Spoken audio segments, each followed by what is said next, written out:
Alright, let's continue. Okay, let me open the table of content first.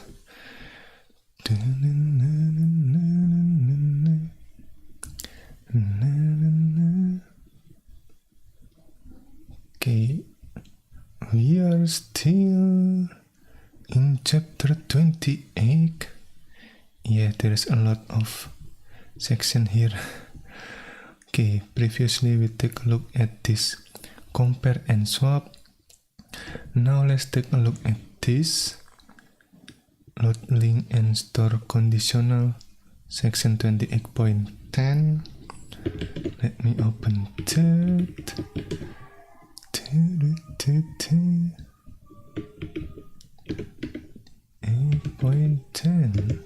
I think this one. Load, link, and store conditional. Okay, some platforms provide a pair of instructions that work in concert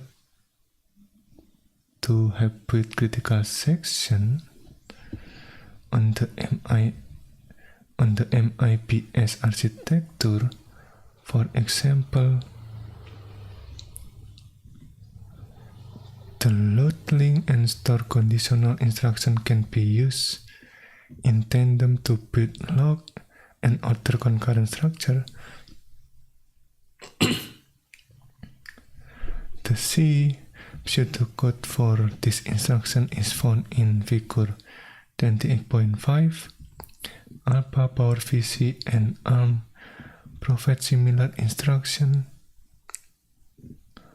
Okay, the load link operates much like a typical load instruction and simply fetches a value from memory and place it in a register.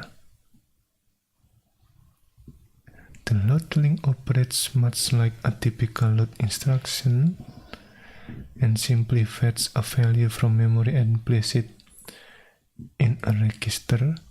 The key difference comes from the store conditional, which only succeeds and updates the value stored at the address just load link from if no intervening store to the address has taken place. In the case of success, the store conditional returns 1 and updates the value at ptr to value. In the case of success, the store conditional returns 1 and updates the value at ptr to value. If it fails, the value at ptr is not updated and 0 is returned. Okay, we haven't taken a look at figure 28.5 if I remember correctly. Yeah, maybe on the next page. This one, okay. Alright. Yeah, let's read the explanation first, I guess. Okay. In the case of success, the store condition returns 1 and update the value at ptr to value. If it fails, the value at ptr is not updated and 0 is returned. As a challenge to yourself, try thinking about how to build a log using load, link, and store conditional. Oh, okay. Then, when you are finished, look at the code below, which provides one simple solution to it. The solution is in figure 28.6. The log code is the only interesting piece. First, a thread spins, waiting for the flag to be set to 0 and thus indicate the log is not held. Once so, the thread tries to acquire the lock via the store conditional. If it succeeds, the thread has atomically changed the flex value to 1 and thus can proceed into the critical section. Note how failure of the store conditional may arise. One thread calls lock and execute the load link, return 0 as the lock is not held. Before it can attempt the store conditional, it is interrupted and another thread enters the lock, also executing the load link instruction. Wait a minute. Oh. Okay, maybe it is explaining figure 28.6. Maybe. Wait, let me take a look at figure 28.5 here. Load link and store conditional. This is the load link. This is the store conditional. If no update to PTR since load link to this address, we change the value in the PTR. Success. Other than that, fail. No update to PTR since load link. I'm still not sure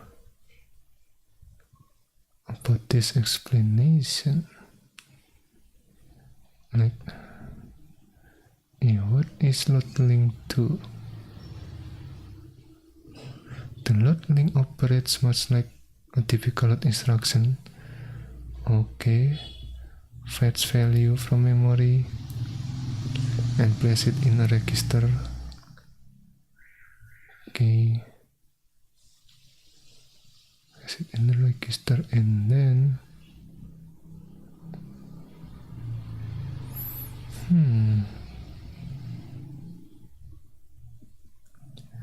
yeah, is this what is it called? Do we use this in the spin mechanism?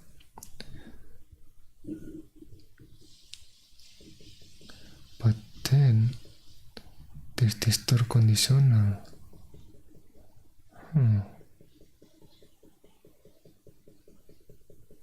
Maybe not. Maybe this is the, what is it called? Initialize phase, maybe. Similar to, where is it? This one. Maybe. And then we have this. But the difference is that this condition is using the, what is it called? Store conditional here. So maybe while store conditional, this is the argument equal 0 and then keep going, I guess. Maybe something like that. I'm still not sure. The log code is the only interesting piece. Okay, first a thread spins waiting for the flag to be set to 0 and thus indicate the lock is not held. Once so, the thread tries to acquire the lock via the store conditional. If it succeeds, the thread has atomically changed the flex value to 1 and thus can proceed into the critical section.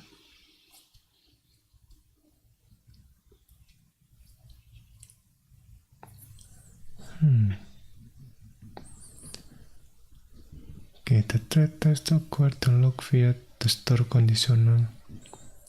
If it succeeds, the thread has atomically changed the flag value to 1 and thus can proceed into the critical section. Note how failure of the store conditional may arise. One thread calls lock and execute the load link, returning 0 as the lock is not held.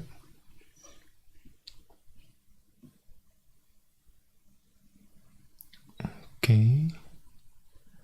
One thread calls lock and execute the load link, returning 0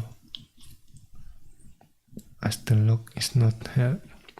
Before it can attempt the store conditional, it is interrupted and another thread enters the lock code. Interrupt and another thread enters the lock code, also executing the load link instruction and also getting 0 and continuing. Okay, wait, let me check figure 28.6. Using load link and what is it called again? Conditional, store conditional. Okay, load link and store conditional to build a lock. Okay. Now this is interesting. We keep the iteration. Okay. Spin until it is here. Oh, we are using the load link. Okay. Alright. Store conditional call 1.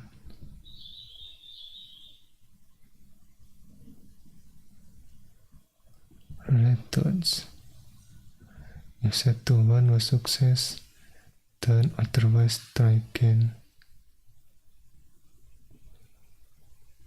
Wait. If set to 1 was success, then. Oh, that's why we have this other while loop. Okay. Which means it keep going until either this is succeed, right? The store conditional become 1, and also the load link is 0, I guess. Oh, maybe that's why. This is a thread spin waiting for the flag to be set to 0 and thus indicate the lock is not held. Once so, the thread tries to acquire the lock via the store conditional, right? If it succeeds, the thread has atomically changed the flag's value to 1 and thus can proceed into the critical section. Okay. And thus can proceed into the critical section. Atomically change the flag value to 1. Thus can proceed into the critical section. Now what if it fails? Note how failure of the store conditional may arise, right? One thread calls lock and execute the load link, return 0 as the lock is not held. Before it can attempt the store conditional, this is the point, right? It is interrupted, let's say by the hardware, and another thread enters the lock code, also executing the load link instruction and also getting a 0 and continuing. At this point, two threads have each execute the load link and each are about to attempt the store conditional. The key feature of this instruction is that only one of these threads will succeed in updating the flag to 0 and thus acquire the log.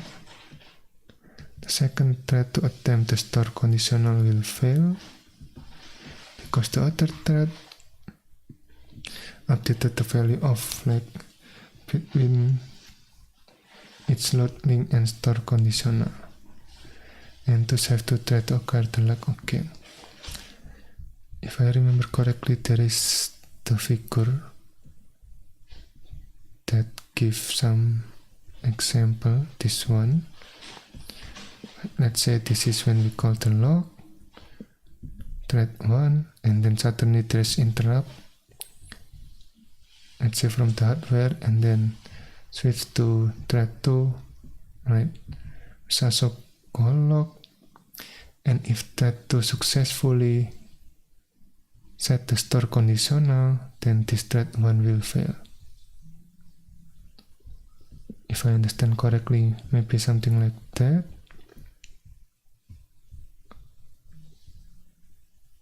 Okay, this one, right? If this is fail on the thread 1, I mean if this is succeed on the thread 2, right? And then the thread 1 will fail. Only one of these threads will succeed in updating the flag to 1 and thus acquire the log. The second thread to attempt the store conditional will fail. So another thread will fail, basically something like that. Okay. In class a few years ago, undergraduate student David Gebel suggests a more concise form of the above. See, for those of you who enjoy short-circuiting Boolean conditional, see if you can figure out why it is equivalent. It certainly is shorter. Okay. Well, yeah, I guess. I mean, if the load link is, where is it? If the load link is 1, right, then it will spin. Again, this is OR, right? What is it called? The logical OR, maybe something like that. So either this one or this one or both, I guess.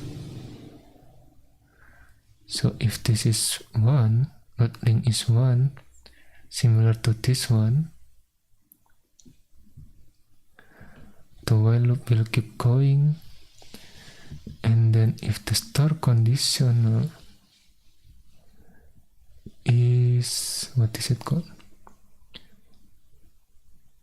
Is 0, right? If I remember correctly, yeah. If it is 0, it means it is fail, and we keep going again, because keep in mind this is the negation, so the 0 result from this turn into 1. So that is, what is it called? Equivalent, I guess, from this pseudocode. Basically, either the load link is 0 or the store condition is 1. Yeah, something like that. Okay, fetch and add.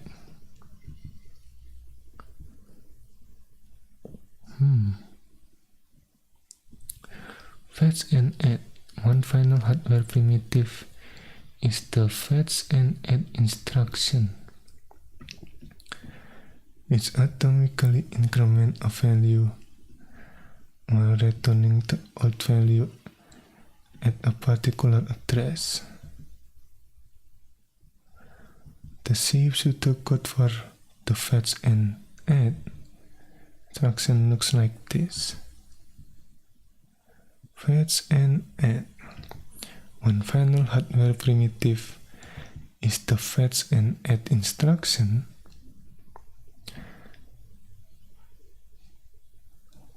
which atomically increment a value while returning the old value at a particular address.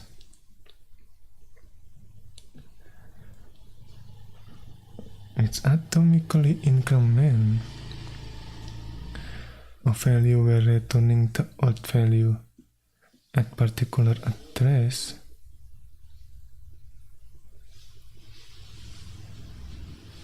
The C pseudocode for the fetch and add instruction looks like this. Fetch and add. Okay.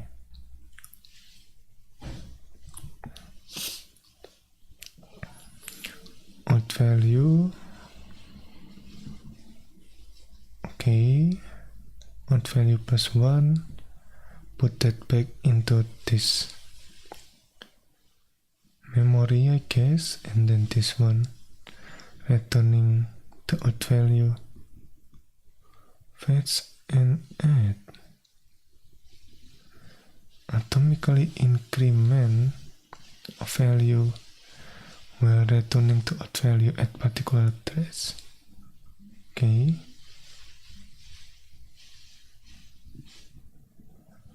Let me read the tip later on, I guess, after finishing this section. In this example, we will use excuse me. In this example, we will use fetch and add to put a more interesting ticket log.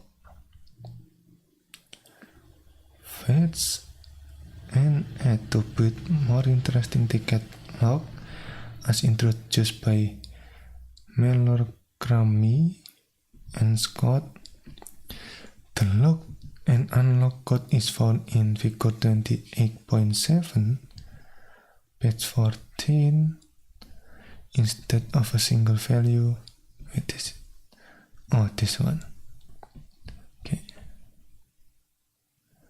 Instead of a single value, the solution uses a ticket and turn variable in combination to put a log.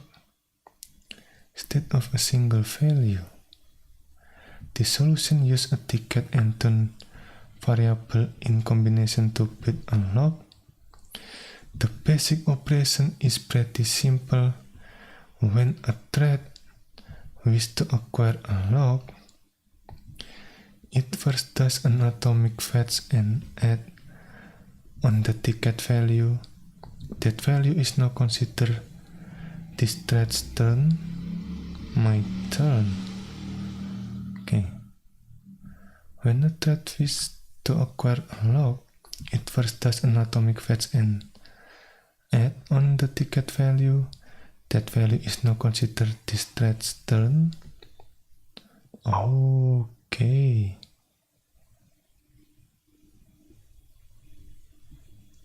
Oh, so that is why.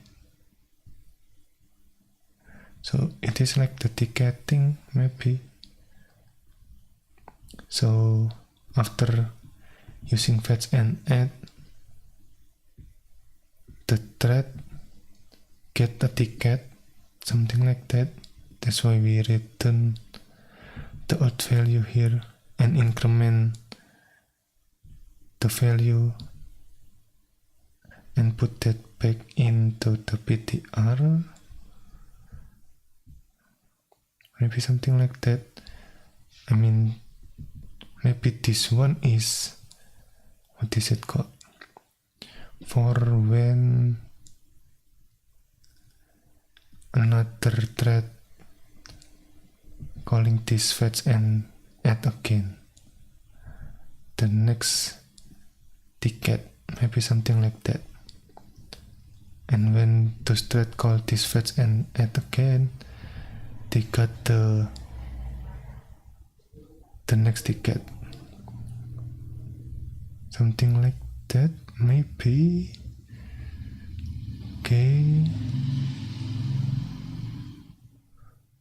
that value is now considered this thread's done. The global set log done is then used to determine which thread's turn it is.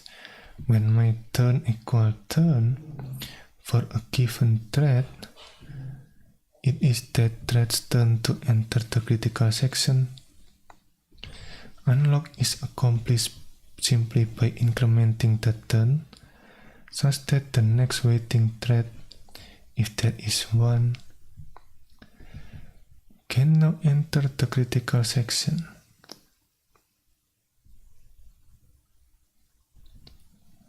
Okay, unlock is accomplished simply by incrementing the turn such that the next waiting thread, if there is one, can now enter the critical section. Note one important difference with this solution versus our previous attempt. It ensures progress for all threads. Okay, wait a minute. To determine which thread turn it is. When my turn equal turn for a given thread, it is that thread's turn to enter the critical section. Unlock is accomplished simply by incrementing the turn such that the next waiting thread, if there is one, can now enter the critical section. Unlock is accomplished. Okay. Globally set log turn is then used to determine which thread turn it is. When my turn equal turn for a given thread, it is that thread's turn to enter the critical section. Okay, unlock is accomplished simply by incrementing the turn such that the next waiting thread, if there is one, can now enter the critical section. Okay, note one important difference with this solution versus our previous attempt. It ensures progress for all threads. Okay, maybe because there is what is it called? There's the next ticket or something like that.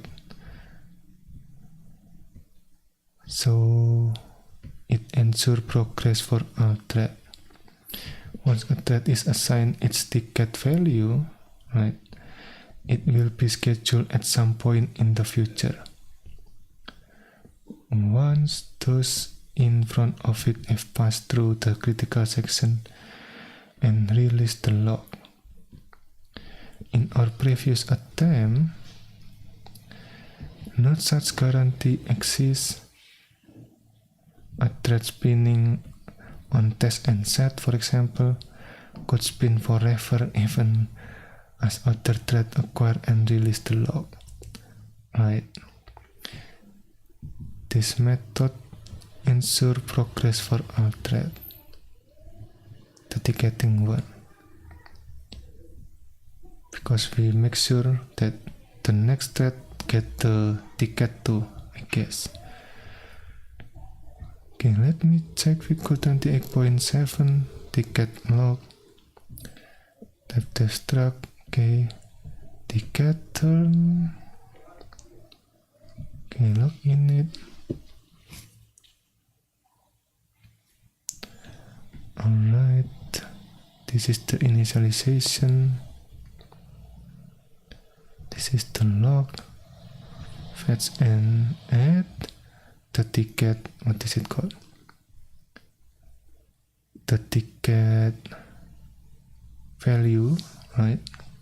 We get the ticket value for the current thread, my turn here, and then check whether the current turn is equal to my turn here for the thread, and then this is the unlock. Okay, right, for the unlock we changed the turn from the current turn plus 1 here, basically the next turn, right? Okay, and then tip here, less code is better code. Allow. Okay, programmers tend to brag about how much code they wrote to do something for whatever reason. Okay, doing so is fundamentally broken. I'm not saying that. Yeah, I'm just reading the text, I guess. Doing so is fundamentally broken. What one should brag about rather is how little code one wrote to accomplish a given task. Okay. Short, concise code is always preferred. It is likely easier to understand and has fewer bugs. I'm not sure about this. Easier to understand part, but again it is subjective, I guess. So again, like any software development practice, it depends, right? There's no one hard rule for everything.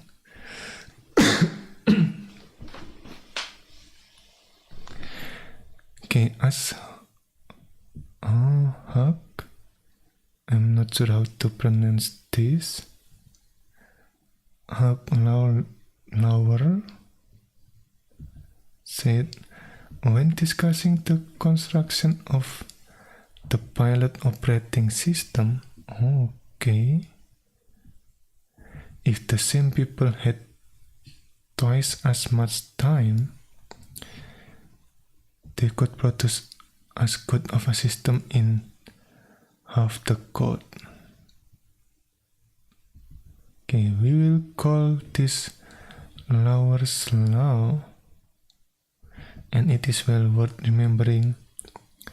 So next time you're bragging about how much code you wrote to finish the assignment, think again, or better yet, go back, rewrite, and make the code as clear and concise as possible.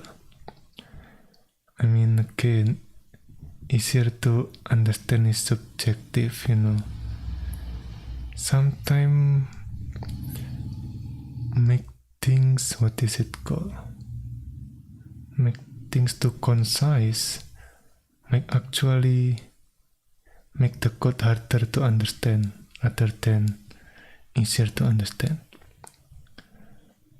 For example, like this one, some people might be confused. Wait, this is the same as this one, right? So there is that depending on the knowledge, I guess. But then again, if we split this up, there might be some problem too because of the interrupt, So yeah, maybe we can think of that as the trade-off. What kind of the trade-off we are willing to make, right? Again, this, where is it? Figure 28.2, right? This interrupt from the hardware might actually screw things up, right? So something to keep in mind, especially if we have a lot of instruction, right? So there is that. What kind of trade-off we are willing to make? It's all about trade-off. So yeah, there is no one hard rule, at least for me. Too much spinning. What now? Our hardware-based locks are simple. Only a few lines of code and they work. You could even prove that if you would like to by writing some code, which are two excellent properties of any system or code.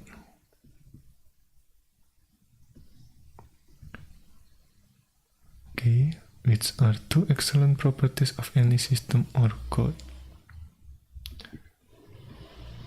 However, in some cases, the solution can be quite inefficient. Imagine you are running two threads on a single processor. Now imagine that one thread, let's say thread 0, is in a critical section and thus has a log held. And unfortunately gets interrupted, right? The second thread, thread 1, now tries to acquire the log, but finds that it is held. Thus it begins to spin and spin, then it spins some more, and finally a timer interrupt goes off. Thread 0 is run again, which releases the log, and finally the next time it runs, say thread 1 won't have to spin so much and will be able to acquire the log. Thus, anytime a thread gets caught spinning in a situation like this, it wastes an entire time slice doing nothing but checking a value that isn't going to change. The problem gets worse with n threads contending for a log. N negative one-time slice may be wasted in a similar manner, simply spinning and waiting for a single thread to release the log. Okay, simply spinning and waiting for a single thread. Simply spinning and waiting for a single thread to release the log. And thus our next problem, how to avoid spinning. How can we develop a log that doesn't needlessly waste time spinning on the CPU, right? Hardware support alone cannot solve the problem. We will need operating system support too. Let's now figure out just how that might work, right?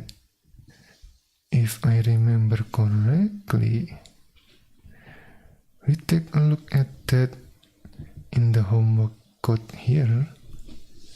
Guess we can revisit that a little bit.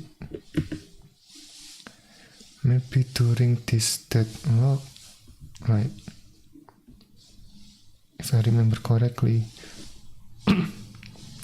basically we are at the mercy of the, what is it called? The interrupt, the timer interrupt to finally make the, what is it called? Make the operating system in control again. See, and finally a timer interrupt goes off and thread 0 is run again. If you want to try that out, you can try on the main deadlock. Here, main deadlock or main deadlock global.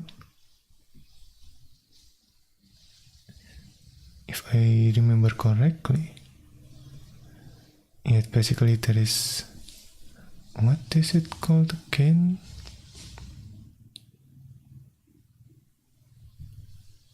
Oh, maybe not this one. Wait. maybe this one, homework simulation.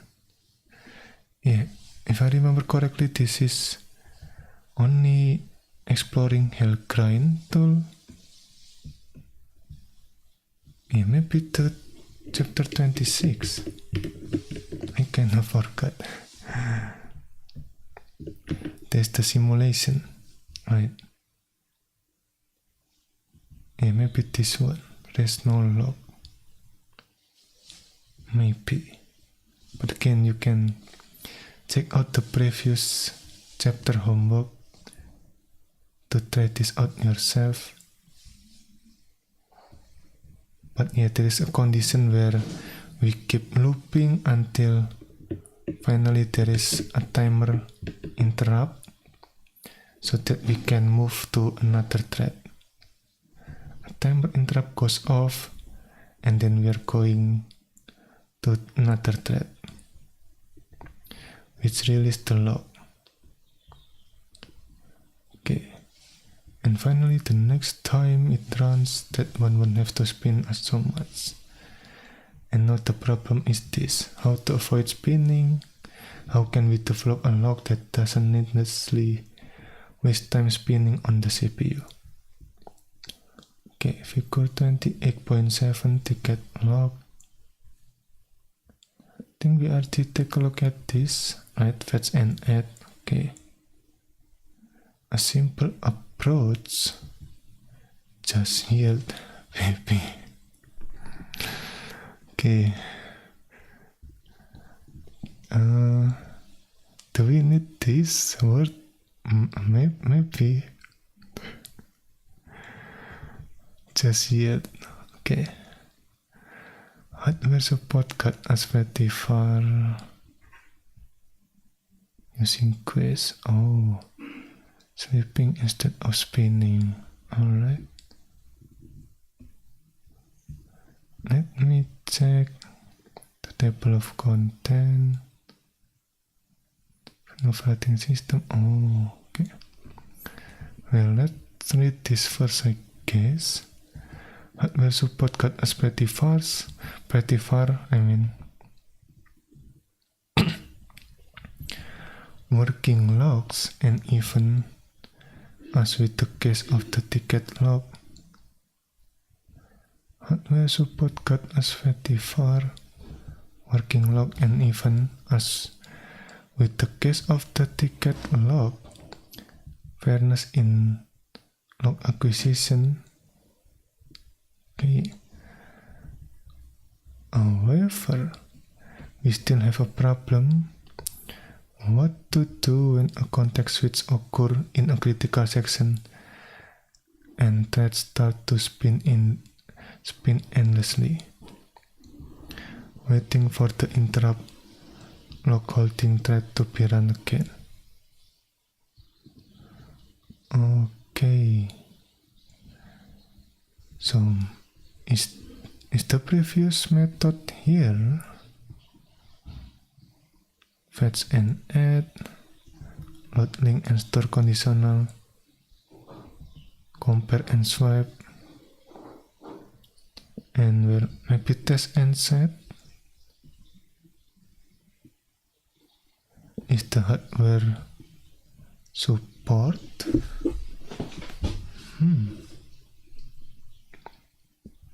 Yeah, I'm not sure yet.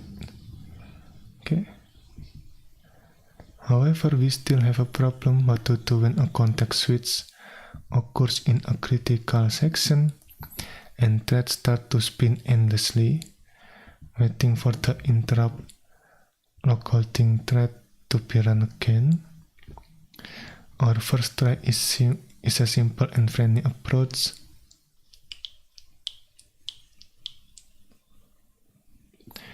When you are going to spin, instead give up the CPU to another thread.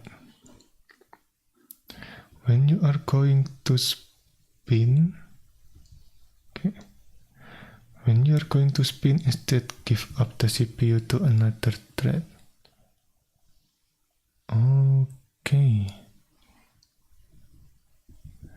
When you are going to spin, instead give up the CPU to another thread. As Alt Davis might say, just yield baby. Okay, so that's where this section title came from. Okay. Figure 28.5, page 15 shows the approach. Okay, 28.8, I mean. Log with test and set and yield. Okay, in this approach, we assume an operating system primitive yield, which a thread can call when it wants to give up the CPU and let another thread run. A thread can be in one of three states: running, ready, or blocked. Okay. Which a thread can call when it wants to give up the CPU and let another thread run. A thread can be in one of three states: running, ready, or blocked. Yield is simply a system call that moves the caller from the running state to the ready state, okay, and thus promotes another thread to running. Thus the yielding thread essentially deschedules itself. Think about the example with two threads on one CPU. Okay, two threads on one CPU. In this case, our yield-based approach works quite well. Okay. If a thread happens to call log and find a log held, it will simply yield the CPU, and thus the other thread will run and finish its critical section. In this simple case, the yielding approach works well. Let us now consider the case where there are many threads. Not only two, but many threads. Let's say 100 threads, contending for a log repeatedly. In this case, if one thread acquires the log and is preempted before releasing it, the other 99 will each call log, right? The other 99 threads will each call log all at once, probably find the log held and yield the CPU, assuming some kind of round-robin scheduler. Each of the 99 will execute this run and yield pattern before the thread holding the log gets to run again. Well, better than our spinning approach, which would waste 99 times slice spinning. Okay, this approach is still costly. The cost of a context switch can be substantial, and there is thus plenty of waste. Okay, so maybe not, what is it called? Maybe not all at once. Maybe there is some kind of scheduling, right? But yeah, 99 thread contending for one log. Okay. Where is it? The cost of context switch can be substantial, and there is thus plenty of waste. Worse, this approach does not address starvation. A thread may get caught in an endless yield loop while other threads repeatedly enter and exit the critical section. We clearly will need an approach that addresses starvation directly. Right? Basically, the starvation means that the thread didn't get any chance to enter the critical section, so the thread starved, something like that. Let me take a look at figure 28.8, log with test and set and yield. Okay, initialize. This is the log. Okay, test and set. Give off the CPU until what is it called? Until the flag is not 1, I guess. And then unlock. If I remember correctly, that is what test and set. Let me check. Where is test and set? This one. Okay, yeah.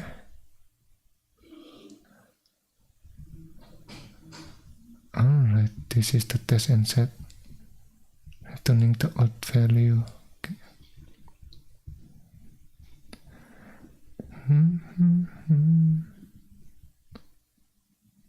Fetch and add.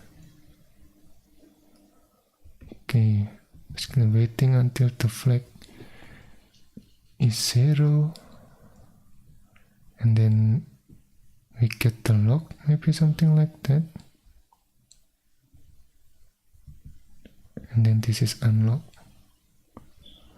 Okay, using quiz. Sleeping instead of spinning. Okay.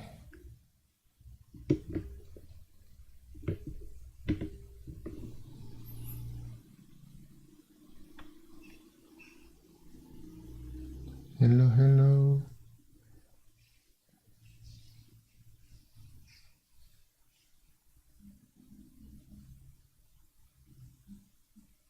Okay, see you next time.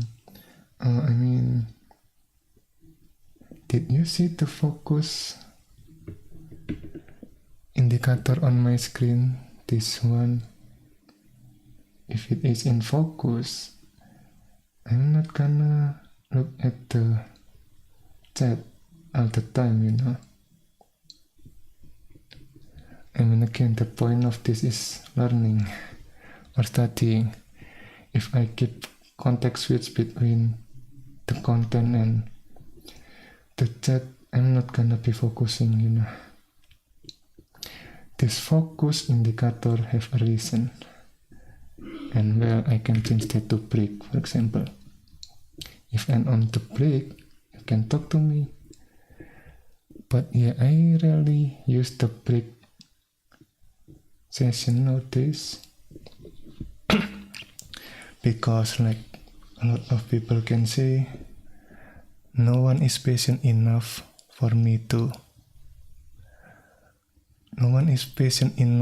to wait for me finishing on the study session, right?